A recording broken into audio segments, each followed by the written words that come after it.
আসসালামু আলাইকুম, সবাইকে স্বাগতম জানাচ্ছি আপেলের চাটনির রেসিপিটি দেখার জন্য। অন্য যে কোনো চাটনির থেকে এই আপেলের চাটনির স্বাদ আলাদা। ট্রাস্ট মি, দারুণ মজার হয় খেতে, আর অনেক বেশি উপকরণের দরকার হয় না এই আপেলের চাটনিটা বানাতে।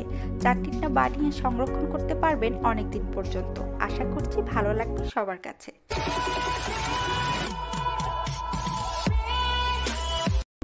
আজকের আপেলের চাটনি বানানোর জন্য 7 থেকে 8টা লাল আপেল নিয়েছি। যে কোনো ধরনের আপেল দিয়ে এই আচারটা তৈরি করা যাবে। এখন একটা আপেলকে আমি 8 থেকে 10 টুকরো করে নিয়েছি। সবগুলো আপেলকে এভাবে করে কেটে নিয়েছি। আর আপেল তো কাটার সাথে সাথেই কালো হয়ে যায়, তাই লবণ দিয়ে দিচ্ছি 1 চা চামচ আর পানি দিয়ে দিচ্ছি পরিমাণ মতো। লবণ পানিতে আপেলগুলো ডুবিয়ে রাখলে আপেলগুলো আর কালো হবে না। এখন একটা গুঁড়ো মশলা বানিয়ে নিচ্ছি। দিয়ে দিচ্ছি 1 টেবিল চামচ পাঁচফোড়ন আর 4-5টার মতো শুকনো মরিচ একটু কেটে দিয়ে দিয়েছি। এগুলো এখন মুচমুচে করে ভেজে নেব। ভাজা হয়ে গিয়েছে, এগুলো আমরা এখন আদা ভাঙ্গা করে গুঁড়ো করে নেব। আচারটা বানানোর জন্য চুলে একটা প্যান বসিয়ে 1/3 কাপ দিয়ে দিয়েছি সরিষার তেল, সাথে দিয়ে দিয়েছি 2 টেবিল চামচ আদা কুচি। কিছুক্ষণ ভেজে নেওয়ার পর আগে থেকে যে লবণ পানিতে আপেলগুলো ভিজিয়ে রেখেছিলাম সেগুলো এখন পানি থেকে উঠিয়ে দিয়ে দিয়েছি। এখন দিয়ে দিয়েছি গুঁড়ো করে রাখা পাঁচফোড়ন, 1/3 কাপ দিয়ে দিচ্ছি চিনি, পরিমাণ মতো লবণ আর 2 টেবিল চামচ দিয়ে দিচ্ছি তেঁতুলের কাঠ। তেঁতুলের কাঠটা অবশ্যই দিতে হবে, আপেল টক হয় না, যার কারণে তেঁতুলের কাঠটা দিলে টেস্ট ভালো আসে। এখন সব কিছু খুব ভালোভাবে নেড়েচেড়ে মিশিয়ে নিয়েছি আর একটা ঢাকনা দিয়ে ঢেকে দিয়েছি কিছুক্ষণের জন্য। কিছুক্ষণ পর ঢাকনাটা তুলে নিয়েছি আর খুব ভালোভাবে একটু মিশিয়ে নিয়েছি।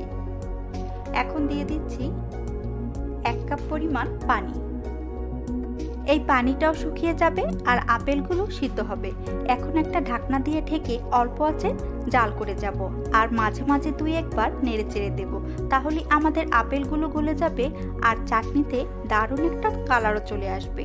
এখন ঢাকনাটা উঠিয়ে নিয়েছি, আপেলগুলো পুরোপুরি গলে গেছে। এখন চাটনিতে আর কোনো পানি নেই, পুরোপুরি শুকিয়ে গেছে। আপনি চাইলে আপেলের খোসা ছাড়িয়েও বানাতে পারেন, আমি খোসা সহই বানিয়েছি। এখন 1 টেবিল চামচ ভিনেগার দিয়ে দিয়েছি আর কিছুটা শুকনো মরিচ একটু কেটে দিয়ে দিয়েছি। ভিনেগারটা দিলে আচারটা বছর জুড়ে ভালো থাকে। এখন আমাদের চাটনিটা একদম রেডি। দেখতেই পেয়েছেন এটার কালারটা কত সুন্দর এসেছে আর খেতেও ভীষণ মজার। আপনারা বাসায় একবার ট্রাই করেন, তাহলেই বুঝতে পারবেন এটা খেতে কতটা মজার। আশা করছি আমার আজকের আপেলের চাটনির রেসিপিটি ভালো লেগেছে সবার কাছে। ভালো লেগে থাকলে অবশ্যই লাইক, কমেন্টস আর আমার চ্যানেলটি সাবস্ক্রাইব করে আমার পাশেই থাকবেন। আরও বিভিন্ন ধরনের আচারের রেসিপি আমার চ্যানেলে দেওয়া আছে, চাইলে সেগুলো দেখে নিতে পারেন। সবাই ভালো থাকবেন, আল্লাহ হাফেজ।